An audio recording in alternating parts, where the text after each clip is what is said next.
శ్రీ గురుభ్యే నమః. శ్రీమాత్రే నమః.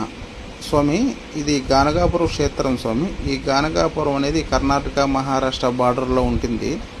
ఇది దత్తాత్రేయులు క్షేత్రం స్వామి. ఇక్కడ దత్తాత్రేయులు అంటే బ్రహ్మ విష్ణు మహేశ్వరులు కలుపుకుంటే దత్తాత్రేయులు స్వామి. ఆ దత్తాత్రేయులు వంటి రెండో అవతారమైన శ్రీ నరసింహ సరస్వతి స్వామి ఇక్కడికి వచ్చి కొన్ని సంవత్సరాలు ఇక్కడ ఉన్నారు స్వామి. ఇక్కడ ఔదుంబ వృక్షం ఉంది స్వామి. ఈ ఔదుంబ వృక్షం దగ్గర చూడండి, మీరే కొన్ని వందలాది మంది గురుచరిత్ర పారాయణ చేస్తున్నారు.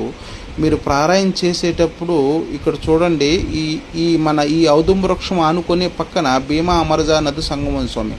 ఆ సంఘంలో మీరు స్నానం చేసి, అక్కడ 8 అష్టతీర్థాలు ఉంటాయి భీమా అమరజా నదిలో.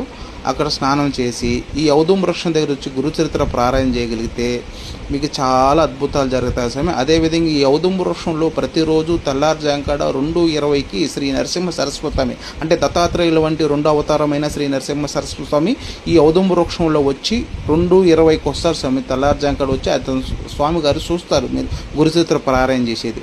మీరందరూ వచ్చి ఇక్కడ గురుచరిత్ర పారాయణ చేయాలని, ఆ దత్తాత్రేయుల్ని మీకు ఆయన అనుగ్రహం కలిగితని నేను భావిస్తున్నాను స్వామి. శ్రీ విష్ణు రూపాయ నమః శివాయ. ఓం శ్రీ గురుదత్త, శ్రీ గురుదత్త, జై గురుదత్త, శ్రీ గురుదత్త.